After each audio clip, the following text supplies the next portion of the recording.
रात का खूब अंधेरा, अमावस की रात, और चारों तरफ जंगल, बहुत ऊंचाई पर, और जंगल से आती हुई रहस्यमय जीव जंतु की आवाज़ें, पेड़ों पर उल्लू का बोलना, हर तरह का।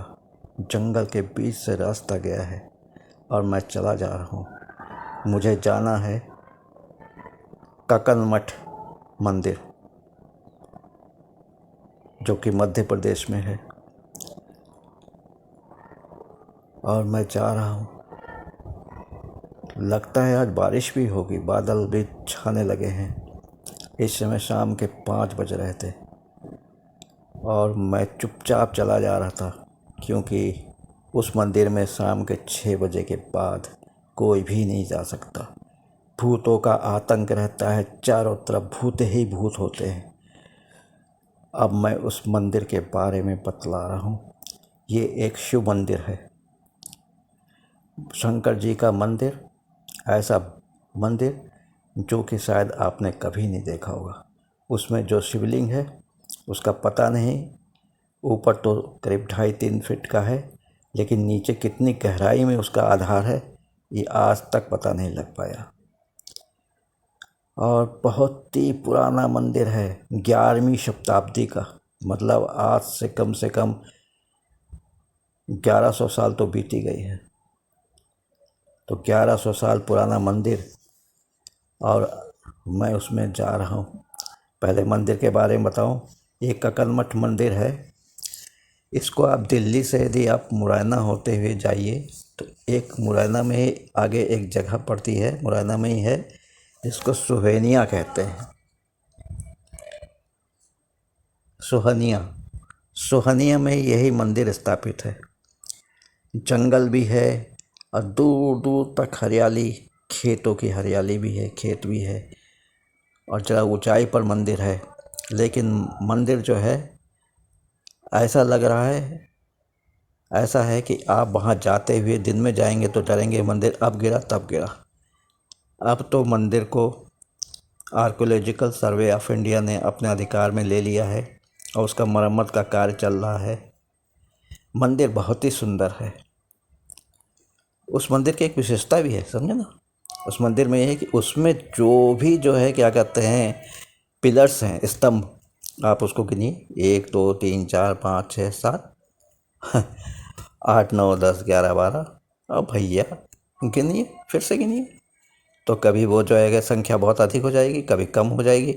आप उस पर हाथ रख रख के गिनेंगे तब भी आप कभी भी उन पिलर्स की संख्या को गिन नहीं सकते। विशेषता तो ये। दूसरी, शिवलिंग की विशेषता है कि वो ज़मीन के अंदर कितना है ये तो आज तक कोई भी पता नहीं लगा पाया। ऊपर तो कम से कम 2.5-3 फुट का तो हो गई। और ये मंदिर जो है बना था, कहते हैं ये मंदिर एक रात में, प्राचीन मंदिर तो है, एक रात में बना था। और ये जो है कच्छप वार्षिक भव, कच्छप राज क्षत्रिय राजवंश है, जो कि उनके राजा कीर्तिराज ने अपनी प्रिय पत्नी रानी कनकावती के लिए बनवाया था 11वीं शताब्दी में।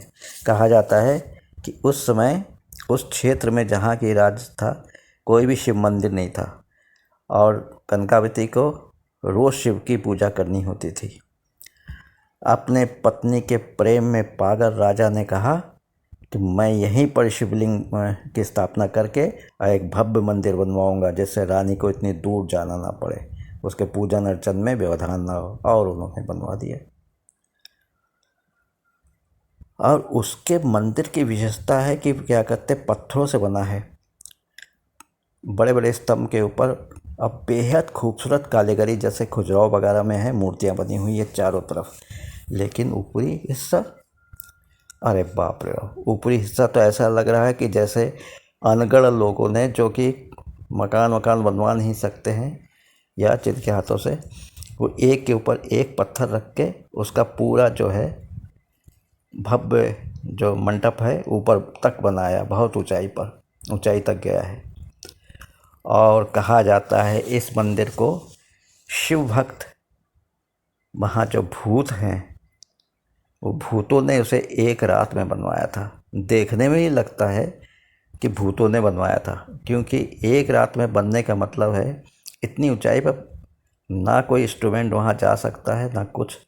और उस ज़माने की बात, आज से 1100 साल पहले की बात, कि वहाँ तो बड़ी बड़ी मशीनें नहीं थी, नाप जोख करने वाले इंजीनियर नहीं थे। तो एक जो ऊपरी हिस्सा जो शायद राजा से बन ना पाया हो, तो अनगढ़ हाथों में वो जो है रातों रात बना के पूरा मंदिर भव्य तैयार हो गया।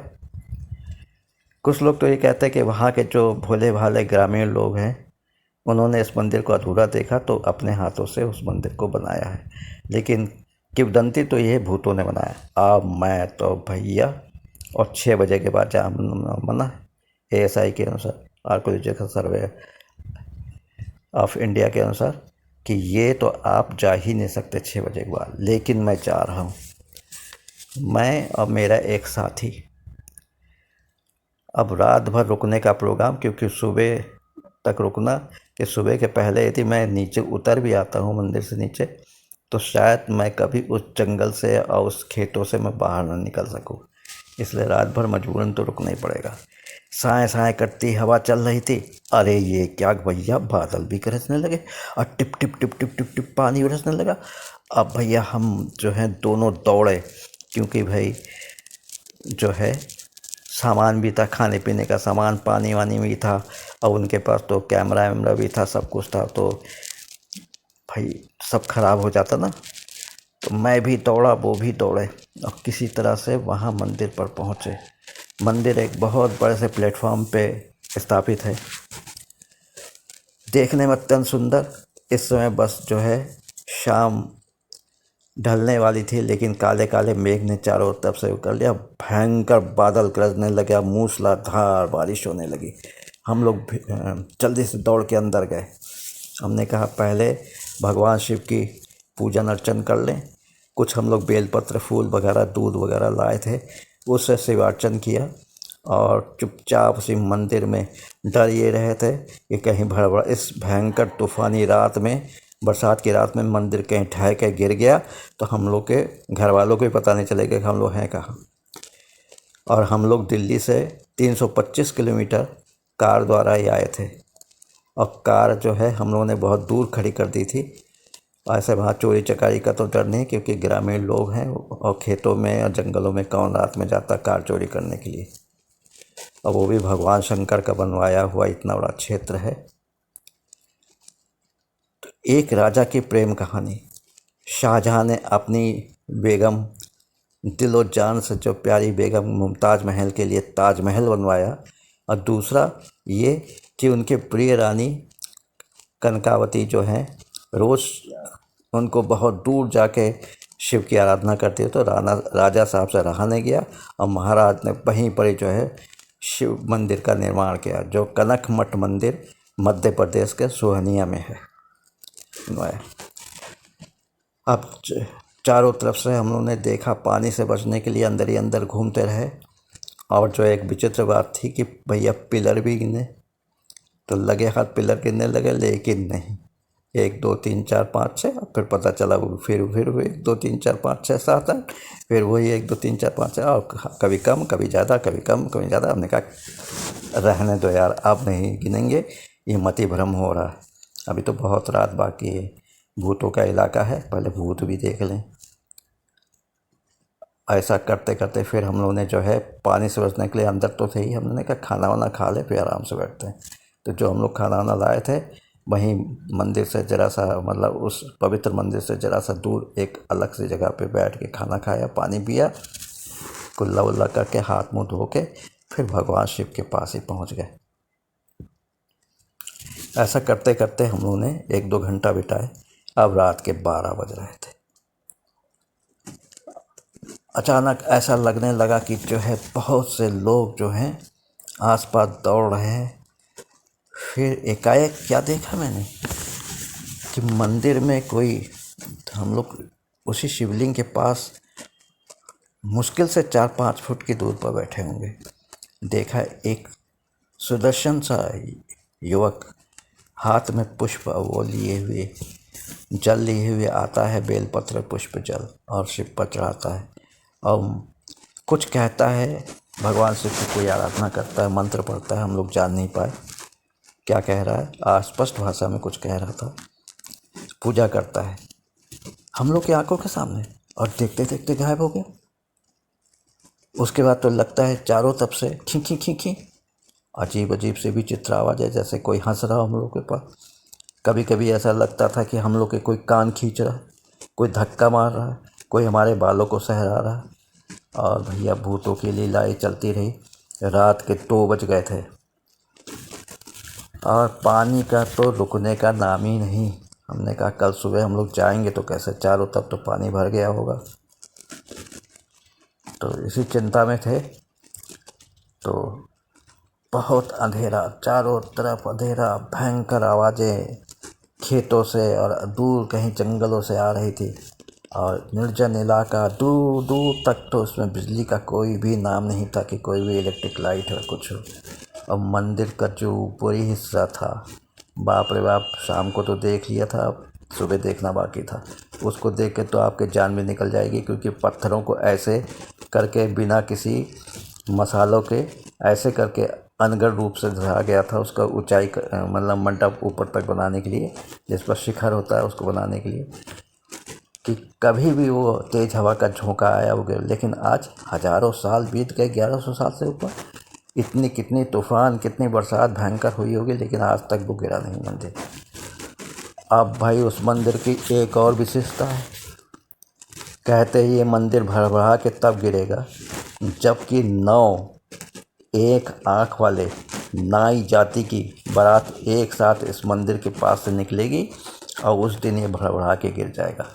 अब भाई कलयुग में, वो भी छोटे से गांव में, वो भी एक आँख नहीं है, जैसे को हम लोग, भाई क्षमा करें जिनको ऐसा है, जिनको हम लोग काना कहते हैं, एक साथ 9 काने लड़कों की बारात और एक साथ वहाँ से निकले तो भैया बिल्कुल एक आश्चर्यजनक बात है, ना कभी होगा ना हुआ। और शायद भगवान करे ऐसा कोई 9 कानों की बारात वहाँ से निकले और मंदिर गिर जाए, इतना सुंदर मंदिर। अब देखते हैं कि आर्कियोलॉजिकल सर्वे ऑफ इंडिया ने उसको कैसा रूप दे दिया। रात के 3 बज गए और जो है क्या कहते हैं, अचानक ऐसा लगा कि चारों तरफ से भगवान शिव की स्तुति हो रही हो, लेकिन स्पष्ट कुछ नहीं था। ढोल नगाड़ों की आवाज़ आ रही थी, शंख की आवाज़ आ रही थी, और कुछ नृत्य भी हो रहा था। ऐसा लगा कि जो ये भगवान शिवलिंग के सामने कोई जो है षोडश कन्या, जो है षोडश वय की कन्या जो है नृत्य कर रही है, उसकी पायलों की आवाज़ भी आ रही थी, और एक अस्पष्ट सी किसी नवयुवती की छाया भी दिख रही थी जो नृत्य कर रही थी, भगवान के सामने स्तुति कर रही थी, और चारों तरफ से स्तुति की वो। उसके बाद जो 1 घंटे बाद 4 सवा 4 जब बज गया, अब हम लोग की हालत पतली हो गई। हम लोग गिनते रहे कब उजाला हो, कब निकले। ऐसा करते करते सोचते ही और उन भूतों का जो है देखते हुए हम लोग करीब 6 साढ़े 6 बजे जब धीरे धीरे रोशनी हुई, और वो जो है भूतों की लीला समाप्त हो गई, और हम लोग मंदिर से निकल के पूरा मंदिर को देखा अच्छी तरह से, और फिर उसके बाद वहाँ से आए। मंदिर बहुत ही खूबसूरत, दीवारों पे मंदिर की जो दीवारें, बाहर की दीवारें हैं, वहाँ पर विभिन्न तरह की आकृतियाँ बनी हुई, मानव और नारी और वो, लेकिन सब टूटी फूटी हैं। किसी का सर नहीं, किसी का हाथ नहीं, किसी ने, हो सकता है कि किसी जो मुग़ल आक्रांता ने उस मंदिर को गिराने की साजिश रची। इस तरह से ये मंदिर का सफ़र है। आप लोग को कभी मौका मिले तो आप दिल्ली से कार से जाइए मुरैना से सोहनिया जाइए, वहाँ ककन मठ मंदिर का दर्शन करिए, और सुबह सुबह दिन में करिए, रात में वहाँ रुकिए, अन्यथा भूतों के प्रकोप से आप भी बच नहीं पाएंगे। जय हिंद, जय भारत। इसके साथ मैं जो हूँ ये ककन मठ मंदिर और जो है महाराष्ट्र कीर्तिराज और उनकी महारानी कनकावती का मैं स्मरण करता हूँ, नमस्कार कर रहा हूँ कि उन्होंने इतना भव्य मंदिर, शिव मंदिर बनवाया और उसका पूजन के लिए आज भी लोग बाग आतुर रहते हैं। और विशेषकर भूत लोग रात में ही पूजा करते हैं, स्तुति करते हैं, नृत्य करते हैं। धन्यवाद। जय हिंद, जय भारत। ये वीडियो कैसा लगा लाइक शेयर कमेंट ज़रूर कीजिएगा, क्योंकि इसमें बहुत पैसा भी लग गया है और बहुत जाने में वो भी बहुत ही दुर्गम इलाका है, इसलिए लाइक शेयर कमेंट्स ज़रूर करिएगा। धन्यवाद। जय हिंद, जय भारत। नमस्कार। और आप सबको शुभकामनाएं। बाबा भीमराव अम्बेडकर जी को याद करें, जिन्होंने संविधान की रचना की थी, और उनको हार्दिक बधाई और शुभकामनाएं के साथ मैं इस वीडियो को समाप्त कर रहा हूँ। नमस्कार। जय हिंद।